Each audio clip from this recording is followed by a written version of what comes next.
આકાશવાણી ભુજ સમાચાર અશરફ નથવાણી વાંચે છે।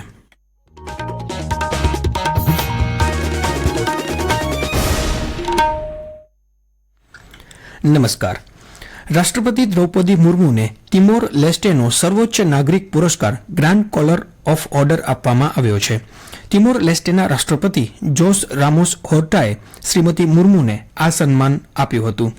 રાષ્ટ્રપતિ મુર્મુએ રાષ્ટ્રપતિ હોર્ટા અને પ્રધાનમંત્રી ગુસ્માઓ સાથે દ્વિપક્ષીય સહયોગ અંગે બેઠક કરી હતી। કેન્દ્રીય આરોગ્ય મંત્રી જેપી નડ્ડા અને મુખ્યમંત્રી ભૂપેન્દ્ર પટેલે રાજકોટના રેસકોર્સ ખાતેથી રાજ્યવ્યાપી હર ઘર તિરંગા અભિયાનનો પ્રારંભ કરાવ્યો હતો। આ અભિયાનમાં હજારો નાગરિકો જોડાયા હતા। આ પ્રસંગે કેન્દ્રીય આરોગ્ય મંત્રીએ કહ્યું હતું કે ગુજરાતની માટીમાંથી આપણને પ્રેરણા મળે છે। પ્રધાનમંત્રી નરેન્દ્ર મોદીએ આઝાદીના અમૃતકાળમાં દેશને વર્ષ 2047 સુધીમાં વિકસિત બનાવવાનું સ્વપ્ન જોયું છે અને તેને સાકાર કરવાની નેમ લીધી છે। મુખ્યમંત્રી ભૂપેન્દ્ર પટેલે કહ્યું કે પ્રધાનમંત્રીશ્રીએ શરૂ કરેલા મેરી માટી મેરા દેશ આઝાદી કા અમૃત મહોત્સવ તિરંગા યાત્રા અભિયાને નાગરિકોમાં નેશન ફર્સ્ટની ભાવનાને પ્રબળ કરવામાં સફળતા મેળવી છે। કચ્છ જિલ્લામાં 13 ઓગસ્ટ સુધી હર ઘર તિરંગા અભિયાન અંતર્ગત તિરંગા યાત્રાના વિવિધ કાર્યક્રમોનું આયોજન કરવામાં આવ્યું છે। જિલ્લા કક્ષાની વિશાળ તિરંગા યાત્રાનું ભુજ શહેરમાં આયોજન કરવામાં આવ્યું છે। આવતીકાલે જ્યુબિલી ગ્રાઉન્ડથી સવારે 9 વાગે આ તિરંગા યાત્રાને પ્રસ્થાન કરાવવામાં આવશે। જ્યુબિલી ગ્રાઉન્ડથી નીકળીને તિરંગા યાત્રા ઓલ્ફેડ સર્કલ થઈને ટાઉન હોલ ખાતે પહોંચશે। 3000થી વધારે લોકો આ તિરંગા યાત્રામાં સામેલ થાય તેવું આયોજન જિલ્લા વહીવટીતંત્ર દ્વારા કરવામાં આવ્યું છે। તિરંગા યાત્રામાં વિવિધ વિભાગના અધિકારીઓ કર્મચારીઓ અને વિદ્યાર્થીઓ જોડાશે। આ ઉપરાંત રમતવીરો આરોગ્ય કર્મીઓ મહિલા અને બાળ વિકાસ તથા આઈસીડીએસ શાખાના બહેનો પોલીસ જવાનો હોમગાર્ડ જવાનો વગેરે આ તિરંગા યાત્રામાં ભાગ લેશે।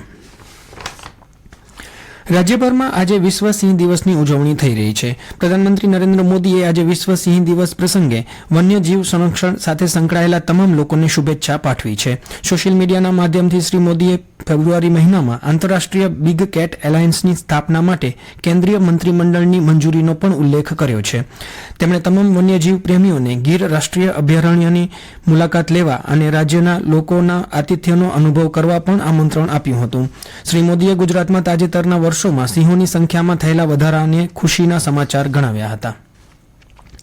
કચ્છના સાંસદ વિનોદ ચાવડાએ કેન્દ્રીય રેલવે મંત્રી અશ્વિની વૈષ્ણવ અને સડક પરિવહન અને રાજ્યમાર્ગ મંત્રી નીતિન ગડકરીની મુલાકાત લઈ કચ્છ મોરબીના રેલવે તથા રસ્તાના વિવિધ પ્રશ્નોની વિગતવાર રજૂઆતો કરી હતી। યાત્રિકોને પૂરતી સુવિધા મળે અને સમય અને પૈસાની બચત થાય તે માટે ફાસ્ટ સુપરફાસ્ટ અને વંદે ભારત જેવી ટ્રેનોની સુવિધા મળે તેમજ કચ્છ અને સૌરાષ્ટ્ર અને દેશના વિવિધ પ્રાંતો સાથે જોડતી રેલવે સુવિધા મળે તે માટે શ્રી ચાવડાએ રેલવે મંત્રીને રૂબરૂ મળી લેખિત અને મૌખિક રજૂઆતો કરી હતી। રેલવે મંત્રીએ આ રજૂઆતોની નોંધ લઈ સકારાત્મક અભિગમ દર્શાવ્યો હતો। સડક પરિવહન અને રાજ્યમાર્ગ મંત્રી શ્રી નીતિન ગડકરી સાથે પણ કચ્છના સાંસદે રૂબરૂ મુલાકાત કરી કચ્છના રસ્તા હાઈવે અને રાજમાર્ગને જોડતા ધોરીમાર્ગો વિશે રજૂઆત કરી હતી, જેમાં તેમણે કચ્છથી માળિયા હાઈવે 6 લેન બનાવવા, સુરજબારી અને સામખેડી વચ્ચે 2 ટોલ ટેક્સને બદલે 1 ટોલ ટેક્સ બંધ કરવા સહિતની વિવિધ રજૂઆતો કરી હતી। ચાંદીપુરા વાયરસના વધતા વ્યાપને ધ્યાને લઈ દિલ્હીથી આવેલી ટીમે કચ્છમાં જ્યાં આ સંક્રમણનો પ્રથમ કેસ નોંધાયો હતો તે નખત્રાણા તાલુકામાં સઘન તપાસ હાથ ધરી હતી। કેન્દ્ર લેવલની આ આરોગ્ય ટીમ દેવપર યક્ષની વાડીમાં પહોંચી હતી અને સ્થાનિકે કાચા મકાનોના ખાંચાની ઝીણવટભરી તપાસ કરી હતી। રાષ્ટ્રીય હાથશાળ દિવસના ઉપલક્ષમાં નાબાર્ડ દ્વારા ભુજ ખાતે 3 દિવસીય રાજ્યકક્ષાનું પ્રદર્શન યોજાયું હતું, જેમાં કારીગર કાર્ડનું વિતરણ તેમજ નાબાર્ડ દ્વારા સખી મંડળની બહેનોને લોનના ચેકોનું વિતરણ કરાયું હતું। જીકે જનરલ હોસ્પિટલમાં સીટી સ્કેન સેવા સપ્ટેમ્બરના પ્રથમ પખવાડિયા સુધી બંધ રહેશે। હોસ્પિટલ દ્વારા બહાર પાડવામાં આવેલ અખબારી યાદી મુજબ રેડિયોલોજી વિભાગ અંતર્ગત હાલમાં ચાલતા સીટી સ્કેનની જગ્યાએ અતિ આધુનિક સીટી સ્કેન મશીનને કાર્યાન્વિત કરવાની કાર્યવાહી પ્રગતિમાં હોતા સીટી સ્કેનની સેવા હંગામી ધોરણે બંધ રહેશે। અત્રે ઉલ્લેખનીય છે કે હાલના 16 સ્લાઇસના સીટી સ્કેનની જગ્યાએ નવી ટેકનોલોજીથી સુસજ્જ 128 સ્લાઇસનું મશીન સ્થાપિત થવાથી સીટી સ્કેનની કાર્યવાહી ઝડપી બનશે।